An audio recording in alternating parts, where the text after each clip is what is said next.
Dave? I'm sorry about that. I'm So, here. what's funny about this is Dave for music to play, and I Yep. feel like that's a part of him and I through.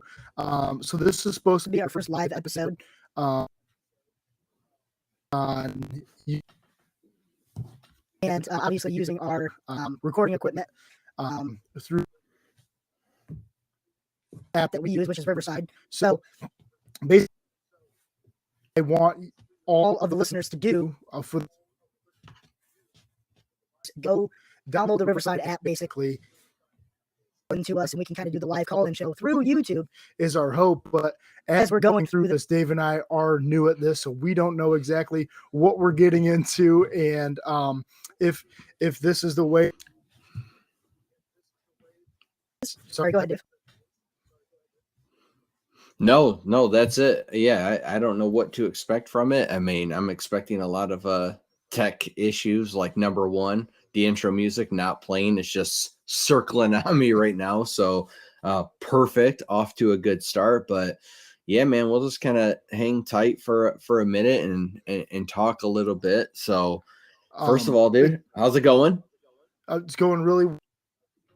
I do want to let you know, I do see that we are live on YouTube. So if you go to the YouTube channel, which we should be on right now, and if you are on YouTube, welcome everybody. And Dave has already said we'll just there's nothing crazy about it. There's nothing that we're really trying to go over, anything that we are gonna specifically need to hit like a podcast episode or anything like that. It's whatever you guys want to talk about. Dave and I want to talk about. And I know tonight, Dave, I had just gotten on here and I realized that the Heisman ceremony is going on. So what's funny about that is I saw the on the list. Bo Nix, Michael Penix, Marvin Harrison Jr., and the presumptuous winner, let's put it that way, Jayden Daniels. Is that kind of where your head's at right now? Is that you think Jayden Daniels is going to take this thing home? I think he's the favorite. It's what's interesting is, yeah, I think that's who wins it. I personally I'm probably going Michael Penix Jr. Just because his team. I mean, the stats are close enough, and let's be honest. If you pull Michael Penix Jr. off this team, Washington is just they're not in the conversation, right? Jayden Daniels, LSU's already not in the conversation. So that is kind of the difference for me is like you got one guy who's led his team to the college football playoff and one who has not. That's a big deal to me. I know people value different things. LSU's not here right now in the postseason. Jayden Daniels, special player. Absolutely a special player. But for me, when it comes down to the Heisman, which first of all, Brant, I mean, can we just call this the quarterback award?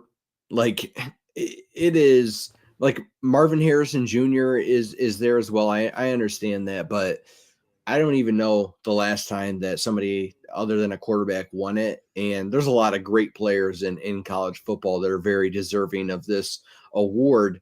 But yeah, my vote would be Michael Penix Jr. just because not only are they undefeated, he's been outstanding. They're in the college football playoff. I mean, Florida State's undefeated, as we know. Jordan Travis isn't there. So, it's interesting to me. What are your thoughts on it? Well, Dave, I mean, you kind of hit it right there with Florida State kind of shutting down Jayden Daniels. I mean, that was a dominant defensive performance in week 1 against LSU. And obviously, all the skill in the world, we get that. We understand that. For me, Dave, it's Penix as well. And winning has to matter. But again, I think we're getting so far away from Florida State out with the Jayden Daniels matter as much anymore. Maybe the games don't have to count. It's so weird to say that, Dave, but it just really feels that way to me that just because Jayden Daniels looks the I guess he is the part, man. So just go ahead and hand him the award. We all know that this is a sham, but what? No. I'm seeing right now your sister-in-law, and unless this is your brother commenting on this video saying Travis Hunter for Heisman. Oh, Travis wow. Hunter for Heisman. So I don't know. It says Mandy Ray, but you know what? That's a hot take right there. And whether that's you, Mandy, or Brandon, why don't you hop in, man? Call in on the show and let's hear about it. Travis Hunter, I mean, led his team to what, 500 record? No. Toss him in it. They were 4-8. Don't give them 500. Definitely not. Lacerated liver. Did have to miss some time. Fantastic player. I mean, there's no doubt about it. But come on. No, absolutely not. Hey, if you're listening right now, by the way, I'm just going to throw this back out there and you want to hop in here. You got to do a couple of things. The first thing is go ahead and download the Riverside.fm app on your phone. And it's very simple. So you download that Riverside app, and then there's a couple of different ways that you can get the link. It's going to ask you, hey, I need a link for you to join this show. We put it on our Facebook page for Garage Takes, and we also have it in the description of the show right now, the link that you need. So go ahead and do that now. But yeah, Brant, you're right. I forgot, man. That's wild that Colorado only won 4 games. Like they were the talk of the country for quite some time. So that's so Travis Hunter for Heisman. That's fantastic, though. I'm glad we're getting some people hopping in, chatting us up about whatever's going on tonight. And I mean, this is what it's all about. We want community involvement. We want you guys coming in here, giving your takes, and this is what this platform is for. So personally, I wouldn't vote for Travis Hunter for Heisman, but hey, somebody out there, they think that he's maybe earned it, but I don't know. Maybe next year. I got something to toss at you here while we're just kind of hanging. Harbaugh getting an extension. I mean, that's a thing. We've known about it, heard about it, unsure about it for quite some time, especially with all the ongoing investigation and the suspensions and all of that.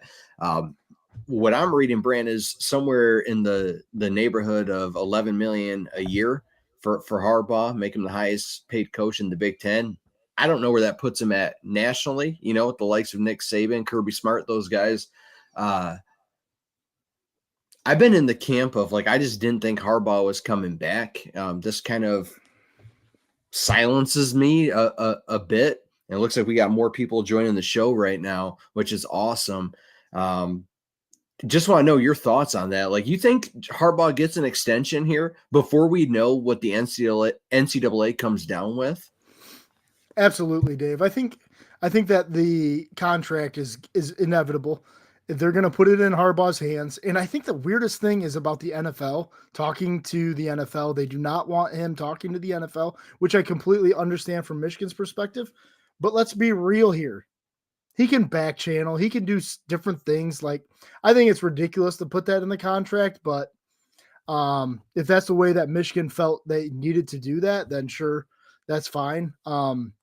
I think it's a little crazy, but $11 million a year, that puts him in what, Dave, the Saban range? That's definitely top 5 paid coaches in college football, which he deserves to be, and he's earned that. But apparently he hasn't earned the right to look for other jobs. But I mean, we go through this every single year, Dave. We talk about it all the time. Is he going to leave for the next NFL hot job or whatever it is? But I do have a feeling that whether the extension comes before Christmas, I have to believe that the extension needs to be signed before Christmas. If it happens, if this thing gets out to the Rose Bowl and maybe after, I do start to worry that he's not going to sign it. Yeah, for sure. I mean, Mike, I see you commenting here on the video. Hop in, man. Come on, join the video, download the Riverside app. Go ahead and copy and paste that link. It's on Facebook. It's in the description. join us, man. But you were just saying, you know, the NCAA doesn't have anything on him at this point. Well, you know, we don't know, right? Like that's a fair comment. Is as of right now, it's almost like I feel like we're in this like kind of interesting middle world right now of like, we obviously know stuff happened. We know Connor Salians is a real person. Maybe his name wasn't Connor when he was on the CMU sidelines. We don't know, but we know that was all real. We still don't know the Chris Partridge thing. I mean, the statement he put out kind of contradicts what initially was put out. I guess we're kind of in this world where it's like no news is good news, I think. Like, and Mike says he's trying. He's responding to he's listening to the show. I can tell he's trying. But yeah, we're kind of in this like world right now where it's like, we know that obviously something happened. We know that the Big Ten has punished Michigan, and Jim Harbaugh was at the epicenter of that. But we don't know any other facts that really tie this back to Jim Harbaugh. And look, I've said it all along, Brant. I don't think that there is. I would be shocked if Jim Harbaugh did not. We'll never know this. I don't think that Jim Harbaugh didn't know anything. I mean, maybe we'll learn later. There were some text messages or something comes out that like he was aware of this. Then things could get really ugly. We may never know. I just have a hard time believing that he didn't know. But here's the thing, and to Mike's point, it doesn't matter what I think or what anybody thinks, really. If there's not evidence tying it back to him, and what's done is done right now. I mean, it's December 9th. If nothing else comes out, yeah. I mean, at this point, Harbaugh's been suspended for half of the season. Look at the history of NCAA football. That is substantial. That is substantial. It is. So I don't know what else is going to happen with this. I mean, look, do I think Sherrone Moore he's next up? He's ready. I do. If they can somehow get Jim Harbaugh back, though, I mean, these last 3 years have been amazing. You know what I mean? And I've been the biggest critic of Jim Harbaugh up to 2021. And it took till basically last year for me to become a believer. But yeah, I mean, if they can lock him up, you do it. You absolutely do it, because we know what the last 15 years brought for us as Michigan fans. We know what a Rich Rod era looks like. We know what the Brady Hoke era looks like. And I don't want to go back there. I do not want to go back to that place. And quite frankly, Brant, I don't want to find out what the Sherrone Moore phase looks like if I know we can keep Jim Harbaugh. Your thoughts on all that? Yeah, I think it's obvious that you need to try to keep Jim in-house. I mean, at this point, you're talking culture. You're talking Michigan as a program. You're talking everything that he has built is rowing in the right direction, which is something that we haven't had in a long time. Beating Ohio State 3 years in a row is not something that you could fathom in 2020. That was something that was so unattainable, so unreachable. And for a program like Michigan that does have a storied history, it's embarrassing that you lost 8 years in a row since 2011. You know what I mean? And you had to duck out in 2020. Dave, I don't know how you feel about this or not, but I hear this talked about a lot. Michigan did duck them that year. Michigan absolutely got out of the way of a speeding train and avoided a 48-0 loss or a 56-0 loss or something that was going to be absolutely demoralizing. They just went ahead and forfeited to me. So that's one of those things that I go back and look at and say, man, what he did in 2021 was one of the best coaching performances / turnarounds that anybody has ever seen. I mean, if you don't think that deserves a lifetime contract, then I got nothing for you. I mean, it absolutely does. Give him the Brinks truck, give him the lifetime contract. You know, let's make sure this guy gets paid and he's happy. And if he doesn't want to run off to the NFL, all the better. But I know that the Chicago Bears job, there is rumors out there that he is interested in that job. Dave, is that real, or is that right that they have the number 1 and number 4 picks? Is that correct? Because I think they had the Panthers pick. I think that's where that came from. Oh, gotcha. Yeah. Okay, and the Panthers are absolute garbage. Dude, and the Panthers traded up last year, right? All the way up to number one. And the Bears trade back. And yeah, I mean, there's a scenario where you end up with Caleb Williams and Marvin Harrison Jr. I mean, could you imagine that? How incredible would that be? Yeah, it's a real possibility. That's the thing is, I mean, would I want to go play in Chicago or coach in Chicago? No, but you know what? I mean, when you got that type of draft capital, and yeah, I mean, I think it's an attractive job. I do. I think people will laugh at that and be like, it doesn't. It's Chicago, right? Like they're a dumpster fire. I mean, look at the Lions run for their money. As we're gonna, maybe that's a good segue there to talk about the Lions tomorrow. But they've got some pieces. They do. They make the move for Montez Sweat. There's only and I guess if you're Jim Harbaugh or any coach for that matter. I mean, heck, like toss Ben Johnson in that.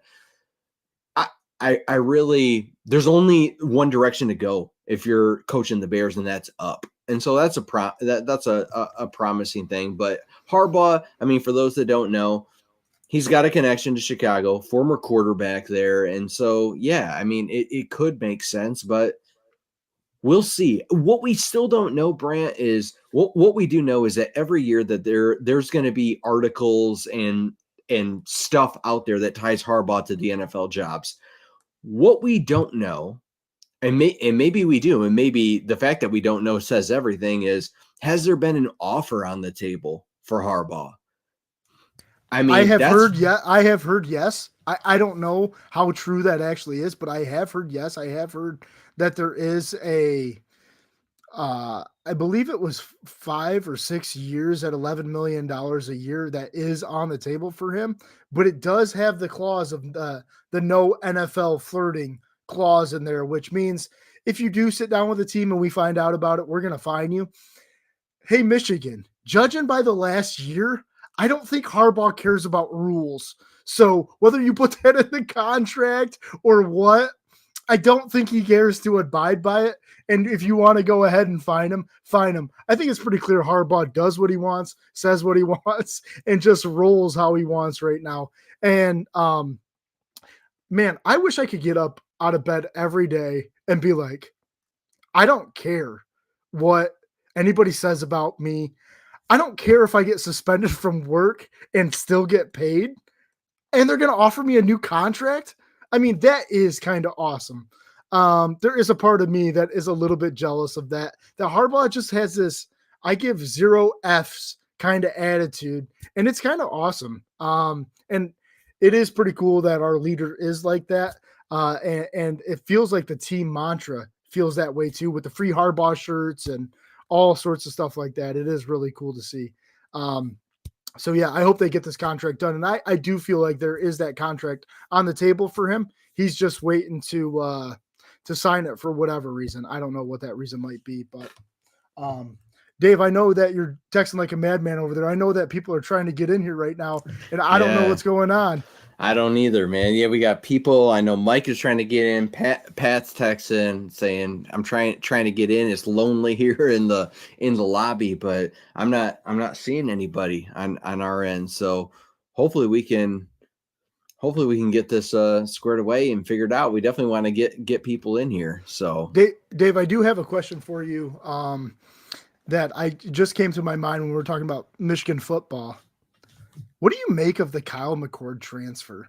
Like, is that something that you saw on, I believe it was Tuesday morning, or it came across the wire at like 7 a.m. or 6 a.m. that he was out of town and he is packing his bags and he's out. Hey, like, what? Hey, no, Dylan's coming in. Oh, Dylan's coming in. Let's get okay. First guy here. Packing his bags and he's out. Hey, yeah. What? Hey, no, Dylan. Here, Brant, mute yourself so we can hear Dylan. Dylan, you're muted, bud. Yeah, I got you on my computer right now. So, other people, the Facebook link, it's the second link if you're having trouble. For some reason, there's 2 links. Here's the second. There we go. Thank you, Dylan. Got it. There we go. Second link. If you got it from Facebook, Mike, Mike, I love that you said I'm an IT guy and I cannot get in. That is probably why, dude. Go ahead and hit that second link. Dylan, what's up, brother? Dude, dad life, man. That's what's up. I don't know how you do a 3, dude. Man. I'll tell you what, man. Here's how 3 works. I texted Brant like 7 minutes before we hopped on here, and I'm like, look, Maeve's not going down. Big kids are still up. Kate's trying to, everything's on fire, Dylan, all the time. But it's a beautiful fire. It is a beautiful fire. That's true. So what's up, man? What do you want to bring to what do you want to share on the show? You want to go Lions? I know you want to go Lions. Oh, I would love to go Lions. They really disappointed me with not picking anybody up in free agency. It's like, just throw away your season. So let's just not win any more games. Dylan, you said free agents, but do you mean the trade deadline? Trade deadline, yeah. Yeah, absolutely, man. That was one thing that Dave and I hit so hard. It was like, you watch Chase Young just get traded for a 3rd round and you sit on your hands. You watch the Montez Sweat deal go down, and that's to a division rival. And the Lions are just sitting there while teams seem to be making moves. And of course, I talked about the Chase Young deal. He goes to the 49ers. And the rich get richer. I can't believe it. And they just demolished the Eagles last weekend. And you're like, that's a powerhouse. How are the Lions supposed to deal with that? Dylan, you tell me. Well, it's like, okay, we're not going to beat the 49ers, probably. And now we're not going to beat them. We would have had a better 2nd-round pick to deliver them. Either get Montez Sweat or Chase Young. Either one would be beneficial to our team.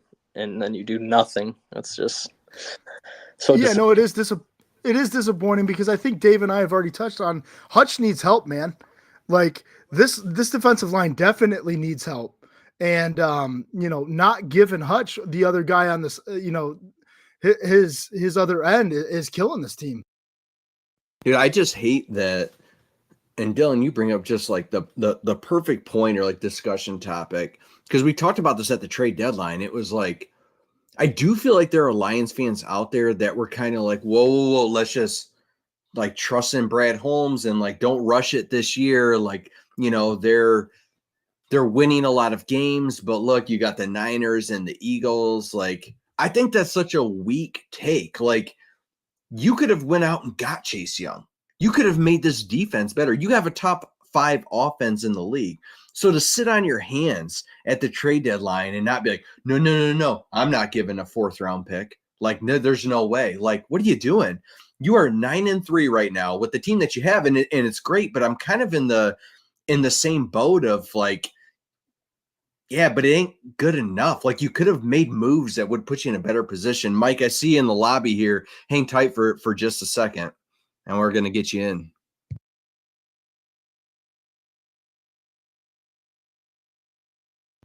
Dave, did you mute yourself again? Okay. Yeah. So Dylan, looking at the game this weekend, have you seen the spread this weekend? No, I haven't even looked at it. I don't even know who they play. Well, they're going to Chicago tomorrow. That's right. And they have, I think they are favored by 3 points. The Bears seem to be the healthiest they've been in some time. And we know how Jared Goff baby hands does in cold weather. I know it's 50% chance of snow tomorrow. It's going to be 30 degrees. What do you think about the matchup with the Bears? I don't like it. I think like the last 3 times, Justin Fields has ran over 100 yards, like 150 yards. We can't get to the quarterback as it is, and he's so fast. He's probably going to go for 200 yards because we can't stop anything. God, if Justin Fields goes for 200 yards tomorrow, I don't even want to know what my phone's going to look like. It will be blowing up. I can tell you though that this Bears team, they're like scrappy. They feel like Lions-esque from years past. Like if you catch them on the right day, they'll get you. Oh, look at Mike is in the house now. This is yeah. Mike, what's up, brother? What's up? Can you guys see me? Yeah, man. I knew we Alright. had problems as soon as the IT guy couldn't get in. I'm like, I'm gonna there's turn something. my, screen off here. I couldn't see you guys for a minute. All right, there. I had No, to pull you're it up good. on that. Yeah, no, you're good, dude. Hey, we were just starting to talk Lions tomorrow against the Bears. All right. You think do you think this is a game the Lions like spit up on themselves? Or is this the one that they actually show up to and like cover the spread and do the thing? What is the spread? Isn't it like 3.5 or something like that? Isn't that It the started line? out at 3.5. I think it's moved to 3. Okay. All right. So they're getting the home field advantage. I don't know. I was kind of picking up on what Dylan was saying there about Fields. I kind of worry about Fields.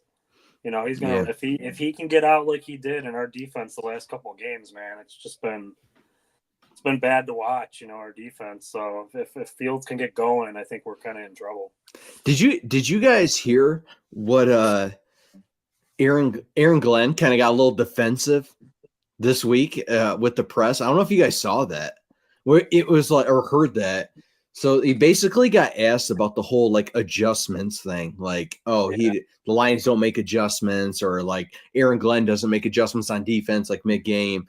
And he got very like, I want to say, I'm not trying to be like exaggerate, but he was basically like, I find it really funny when people use that word adjustments. It shows me they don't know anything about football or something along those lines. And curious to know your guys' thoughts on that. Like as a fan, right? Like we're not football coaches. We're not there. We're not in the locker room. But for him to come out and say like, look, we're winning games. So like to laugh at people questioning his ability to make adjustments in game. I don't know how that makes you feel as a fan. Just kind of toss that out to you guys and you too, Brant.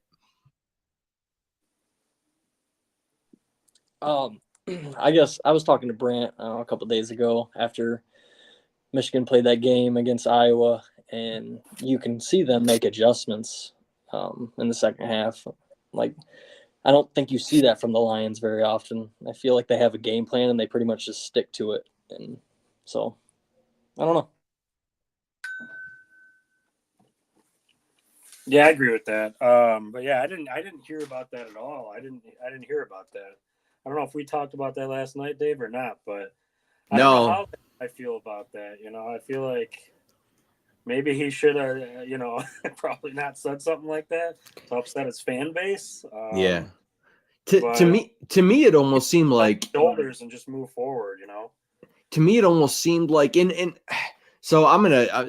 This is a kind of a double-edged point here, but like I feel like that's the sign of somebody who feels like their seat is getting a little bit hot to say something like that at this point of the season. But the flip side of that is you can also argue that the personnel is just also not there. Like this defense, I mean, when healthy, right? Like put the names back on the rosters, CJ Gardner-Johnson, Emmanuel Mosley, like everything that this defense was supposed to be, you're going to lose guys, right?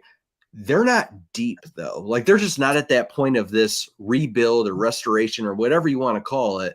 They're not deep. So they're kind of like at this point where like, I don't know. I don't know if he has the guys on the field is what I'm saying I'm not trying to give him a pass by any means. Like, yeah, you got to make adjustments. I know he doesn't like that word, but If I you don't don't know. have if you don't have the guys on the field, doesn't adjustments mean more?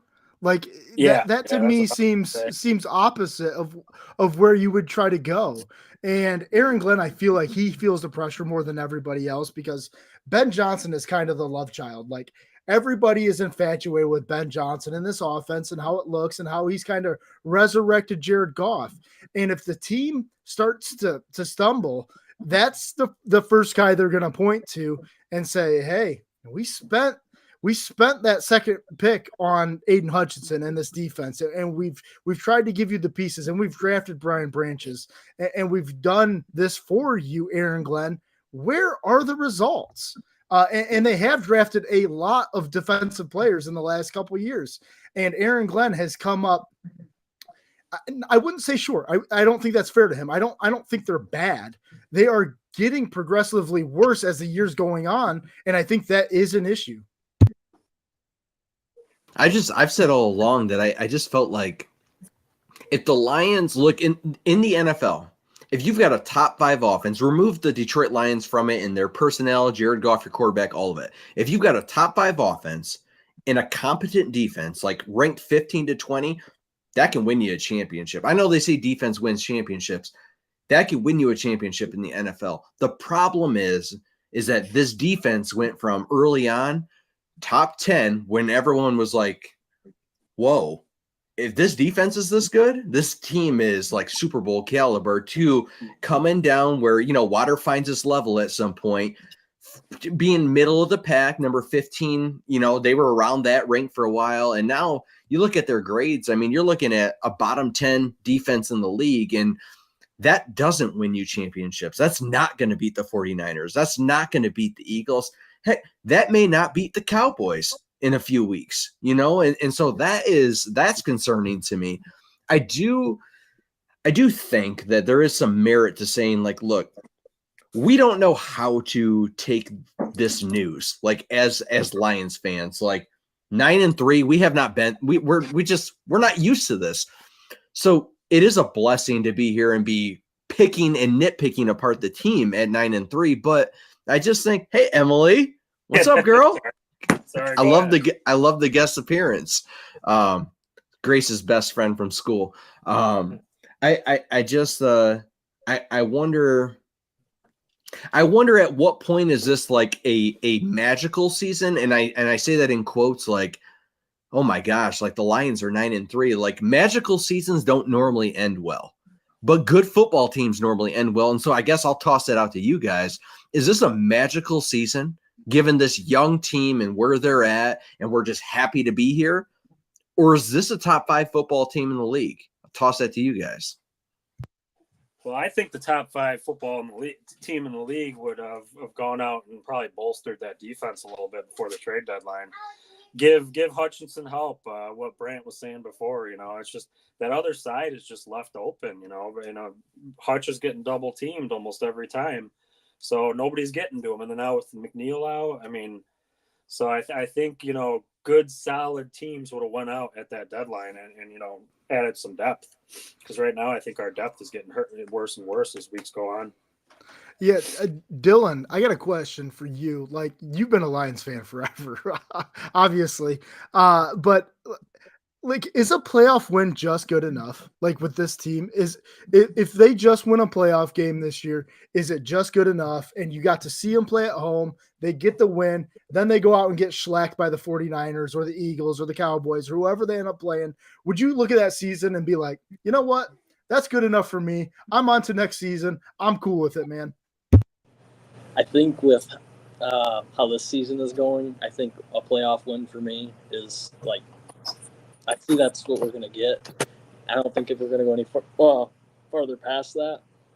And I just keep thinking maybe I'm looking at this the wrong way. Like, maybe they didn't go get somebody at the trade deadline because they want to save that draft capital. And it's because we're so injured on defense. Like, we're not going to get those guys back at the end of the year. Do we really have a chance to win this thing? But I think we should be grateful that they actually are playing somewhat competitive football, and that culture that they're establishing is actually nice to see. So maybe next year we can get a couple more guys on defense and actually, do something about it. Is a playoff loss, like, does that send you immediately back into SOL? Like, is that immediately like, oh my God, I can't handle that type of loss? Or how we lose. Yeah, it depends on how we lose. If we lose by a field goal at the end or by an interception or something like that. Yeah. And I could see kind of the SOL talk come back into the picture. And what's crazy about that, guys, is the way that's shaping up right now, it's probably going to be the NFC South winner that gets to draw the short straw to come up to Detroit. And you just saw the game with the Saints. I mean, they're right in it with the Buccaneers and the Falcons in that division, but it's the NFL, man. Anything can happen on any weekend. And it's just like, we need to see this team win a playoff game before we feel comfortable with anything. So I know that everybody will be a little bit puckered up for whenever that playoff game goes down. Yeah, I feel like it's kind of changed over the course of the year, too. In the beginning, I kept telling myself, if we get to the playoffs, I'll be happy. you know, but now as things progressed and we're actually seeing where we fall in the league, it's almost like that first loss is going to hit so much harder, you know, and I don't know how I'm going to feel after that first loss. But in the beginning of the year, I was like, all right, playoffs, you know, I'm happy with the playoffs, you know, but now I just seeing this team, you know, progress. It just seems like we need to do more. Yeah, absolutely. And Mike, to your point, I know that this Detroit team in the next few weeks is headed down to Dallas. And I think that is the game that everybody has circled right now as the measuring stick to say, hey, where are we at? Like if we head down to Dallas and we get absolutely murked, it's going to be an issue. Yeah, we gotta figure out a way to tame Prescott's streak he's got going on here. He's looking pretty good right now. Look, Mike, as a Cowboys fan, I'm just gonna say December Dak looks a lot different than January Dak. Yeah. So we'll hang tight. But I'm with you. Yeah, he's playing at an MVP level right now. Go ahead, Dylan. I cut you off. No, I just think that Dallas, their offensive line is so good, and our defensive line is trash. So like, we're not going to get home like we haven't all season. And CD's just going to go for 180 and 3 touchdowns. I mean, CD, I call them the best receiver in the league on the podcast this week. And Dave quickly reminded me of who Tyreek Hill is and what he brings to the table. So I certainly understand that. But to your point, Dylan, the secondary, I mean, it gets crapped on a lot by Lions fans, and I understand that. But there is a reason that it's left out to dry so long. You know what I mean? And these guys hold up, and then they finally break. And you can't do that against Dallas. I mean, you absolutely can't. We can't get home. We got to get home. We got to, like, I don't know. We got to get home. The defense is just waiting. I don't know.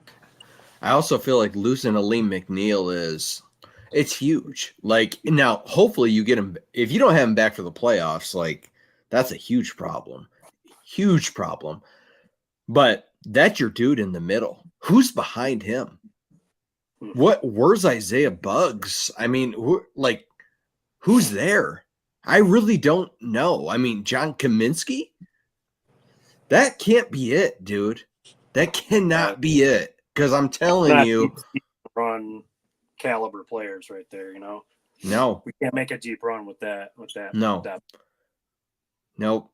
That is, that it's just it's a recipe for mediocrity in the playoffs. And look, let's be very honest with ourselves. If the Lions do, I would expect them to win the division, host a home playoff game. If they win that playoff game and then they lose in the next round, I mean, are we all fairly happy? Or is anybody banging the table like this was the year? Like, I don't know. I just feel like we haven't been here before. We just haven't in our lifetime. Everybody on this call, I mean, we haven't been here. We haven't been here. We don't even know what this is like. Here we are complaining at 9-3. We don't even know what this is like. It was not the year when they decided not to get anybody at the trade deadline for me. So, Yeah, that hit me. That hit home to me too. But I wouldn't say it'd be a failure, you know, with a playoff loss like that. You know, it's a step in the right direction. I think Dan Campbell has this team on the right track. Whether or not that involves Glenn next year or maybe Ben Johnson, maybe heading to a head coaching position, I think we're on the right track. The culture's changed. So I would be happy if we can get a playoff win. I think that would be a successful season in my eyes. Fair enough. My next question is this. So let's operate on the precedent that, like, if that is the scenario and the season ends at that point and we're like, okay, great, it was a good season, great step in the right direction. What if so Aaron Glenn gets canned, right? They're like, nope, like Dan's like, I got to bring in a new DC. And by the way, his moves, when he's made those moves and made coaching changes, they've gone well. But let's say Aaron Glenn out, Ben Johnson, new head coach of the Carolina Panthers, or you name it. He's a hot candidate right now. So you lose your DC and your OC, and then you head into next year. And I mean, and I do think that Dan Campbell's kind of at the heart. He is at the heart of all this culture. But now you are bringing in you're bringing in a new regime really with these players and who they interact with most often. Does that set us up for another year? I guess is what I'm saying is like, your personnel, they're going to bring in some free agents, I would hope. But when you change your when you change your coaching staff like that, does that set us up for another year where it's like, look, let's give them a year. They got a new OC, new DC, or is it like, I don't care who it is, you got to go win a Super Bowl next year? I know it's wild to think about as Lions fans, but I feel like if this year is not the year, which honestly I kind of felt like Brad Holmes told us that, like by not making any moves, where it was like, let's just see how this plays out type of a thing. But next year, I would think the expectation is go win a Super Bowl, right? Like, and knowing that you're going to have some likely changes here. Don't know what your guys' thoughts are on that. It's Super Bowl or bust for me next year. Honestly, they have to win. So get your guys, get another edge rusher, maybe another one off of free agency, and a guy in the middle. You got to bolster that defensive line, and I think you're a championship team with CJ back there and Brian Branch. Like, what more do you need? They're gonna have to figure out what they're doing with CJ. He was on a 1-year deal. Yeah, and so I in my short glimpse of him, I was all in on CJ. But like, yeah, they're gonna have stuff to figure out. They also have to start figuring out who they're gonna pay. Right, like a lot of these guys, these studs, like these Amon-Ra St. Browns you found in the 3rd round, these dudes are about to get paid, and it's going to add up quick. That O-line that we love, although it seems like they're never healthy and cohesive, you're going to have to pay some of these guys. You're going to have to pay Penei Sewell. You're going to have to make a decision on Taylor Decker. There are, and I guess that's kind of, it almost leads me to my point of saying when the move was made or moves weren't made to say like, look, this is just the team. It is what it is this year. We may not be there yet. These are things that you've got to figure out though. Like long term is like, you're not going to be able to keep everybody. Like these names that people have known and love, and like, these aren't a bunch of running backs, right? You keep on for 3 years or 4 years. Like you've got some big decisions to make. I'm curious to see where they go after this year. I'm not down on it at all. Like I'm optimistic, but I'm curious to see where they go. Go ahead, Brant. I would let CJ walk, and I would just go immediately draft Mike Sainristil. That's all I'm going to say. Mikey. Yep. I saw him today, actually, at the mall. Oh, did you do that? You went out to Somerset? Well, we went to the Santa thing, and we went there, and all of a sudden I see all these Michigan guys. I saw Edwards. I saw, Blake left at that point. But, yeah, Mikey was there, and a bunch of other guys were there. It was pretty cool. Wow. It's pretty That's wild. awesome. Those guys in person, though, Yeah. Yeah, no, that is really cool. They're just, beastly kids. Yeah. Look at a person. It's a lot different without a helmet on. Oh, yeah. That's cool, man. I didn't know you guys were doing that. I should have linked up for that. I actually just dawned on me today. I was running errands with Luke, and I'm like, oh, shoot, that's today, like midday, like noon, right? That's when this was all happening. Yeah, it started about noon, yeah. How much was it to get into that event? I'm not sure. We didn't go there for that. We went there for the the Santa Claus stuff with the kids. So, right. We were not really sure, but man, I'll tell you, there's a lot of people there. I think they said they churned out about 8,000 people. Wow. So, I mean, I hope JJ wasn't using his throwing arm to sign autographs. That was a long line. I mean, we got a couple weeks, so he might have time to recover. But Yep. Dylan, I saw you just put out there Jaden Daniels won the Heisman. Your thoughts on that? That's surprising to me. Wasn't my front runner for sure. I don't know. I think the media. Who was your front runner? Yeah, I know if it was the media. Man, 100%. I don't even know who was even in the running. It was Penix. It was Penix, Bo Nix. Definitely not Bo Nix.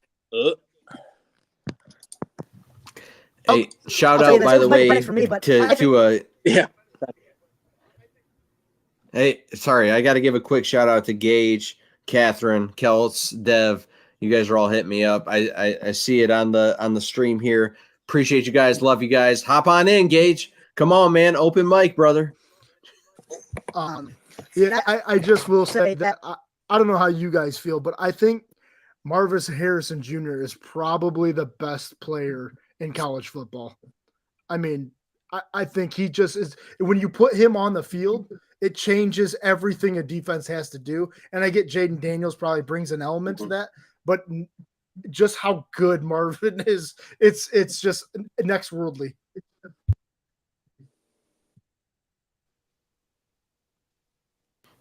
Yep. Yeah. I don't know. I don't college football is such a mess. Like it's such a mess.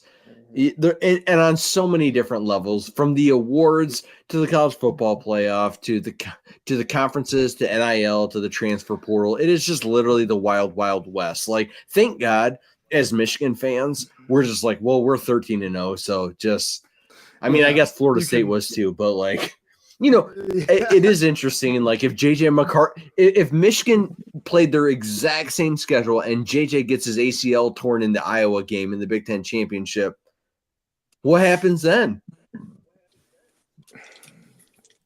Yeah, who knows at that point? I mean, I think I did before you guys asking Dave what he thought of the Cal McCord transfer, and it kind of happened. Now, the thing that everyone has To realize about Cal McCord is he's got 1 year of eligibility. Him, you got to compete for this job or whatever for next year. And if you don't win, he's out of eligibility and he's a backup. And he's trying to get to the NFL. So I see it from his perspective. But that's just crazy to me that somebody like him would go 11-1 and lead that program. It's out. Brant breaking up for anybody else, or is it just me? Yeah, he's breaking up for me too. But I only caught a quarter of that, Brant. Sorry. Yep. Yeah, he's breaking up. But no, I guess my thought on Kyle McCord is this.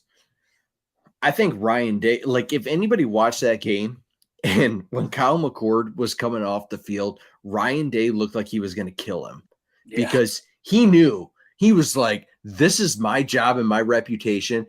He was basically, Kyle, what are you doing? That's like you reading his lips. That's what he was saying. And it was like at that moment. And as soon as Michigan won the game, I'm like, I think I texted you, Brant. I was like, Kyle McCord will never play another snap for Ohio State. He just won't, because there's too much at stake right now. They're going to go get themselves a transfer. They are. I don't think Devin Brown is it. I don't, because if he was, he would have started over Kyle McCord. They're going to get somebody to come in. I feel like they maybe have a 5-star true freshman as well. That's there. I can't think of the kid's name. But the pressure's on Ohio State. The pressure is certainly on. I don't know if it's Cam Ward or who's going to transfer in there, but they're going to get somebody because Ohio State has to beat Michigan next year. I guess my question outside of Kyle McCord is this to you guys, and then we can kind of start to wrap up. I think people have kind of had a hard time joining the show from the text that I'm seeing. The last thing I want to toss out to you guys, Mike, Dylan, Brant. Do you think JJ McCarthy comes back for another year? And if your answer is unsure, does it rest on the fact that whether Michigan wins a national championship or not? Yeah, I think so. I don't think he would come back, given his success and, all the hype that's been around him and everybody talking about him, nationwide. But I think if he goes far, if he makes it to the national title game, regardless of what happens in that game, I think he still goes to the draft. I just think this is the year that he's probably going to be higher up in the boards in the draft. So I don't know. I think, the NIL says different, though. You never know. I mean, there's already talks about Harrison staying, so you never know. But I certainly wouldn't hate it if he came back, but I would understand why, if he wanted to leave. What about you, Dylan? I'm not a Michigan guy, but I feel like he's got to come back if they don't win. I just feel like he's going to come back. Wasn't this a Michigan only thing, guys? I probably follow Michigan more than any other team, though. But Yeah. yeah. I kept Dylan in the lobby for like a long time, but I finally let him in. Yeah. Hey, Dave, can you hear me? Am I good? Am I back? Yeah. Okay. So yeah, my thought on JJ is I think he comes back regardless. I don't know why I feel that way. I feel like he loves college. He seems like a college kid. I don't know. Maybe that's weird for me to feel that way, but I just feel like he's the leader of this team. He's never gonna feel like this again in his life. And he's such a humble, ho-hum kid that I could see him just wanting to be here his senior year.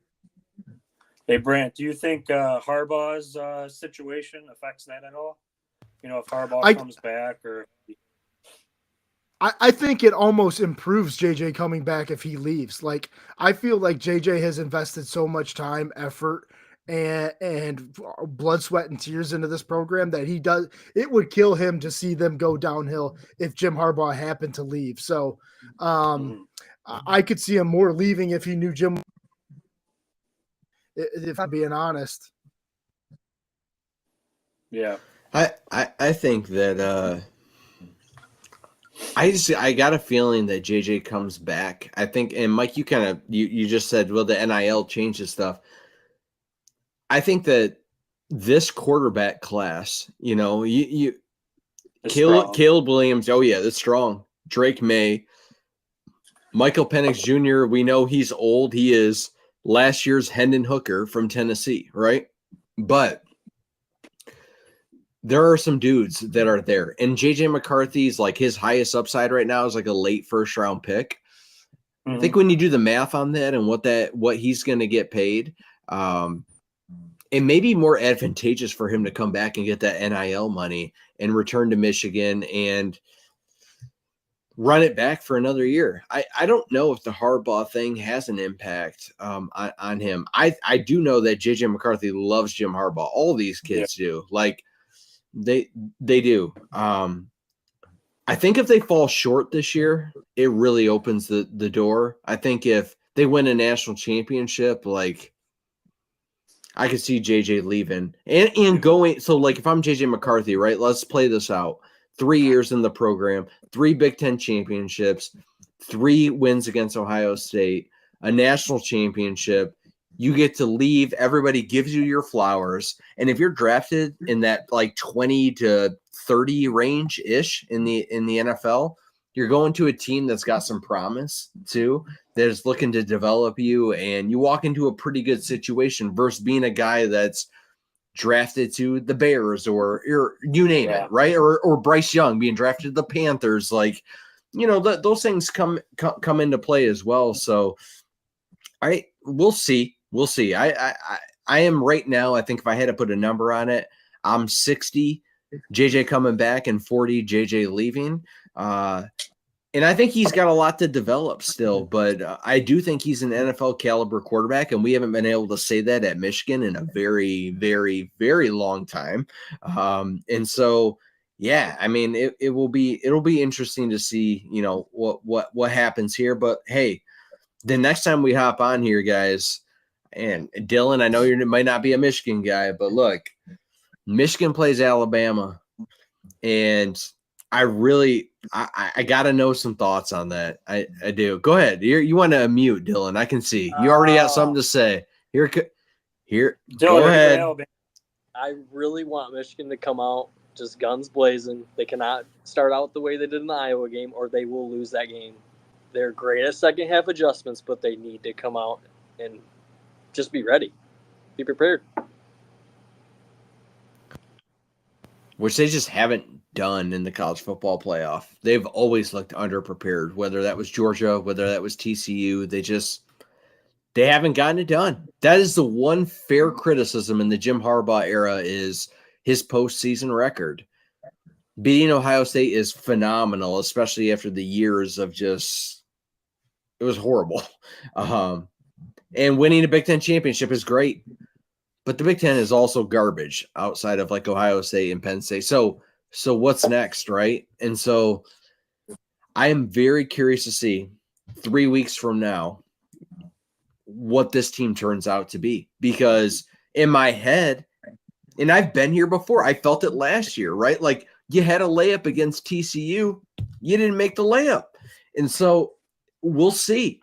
We will see in a few weeks whether this team did something different this year to prepare. I don't know what it is. I don't know what's went wrong in the formula. You know what I mean? Like this gap in time has not been good to Michigan, and I don't know what it is that's wrong. But I hope that coaching staff knows what's wrong, because it hasn't worked out. And so do I think Michigan's a better football team? I do. And I know that's going to rub some people the wrong way. I do. I think this Alabama team is a beatable Alabama team. I actually think Georgia's the better football team. So there's that. I know Alabama beat them. Yeah, Georgia is better for sure. Yeah. I know Georgia's better. I know for sure they are.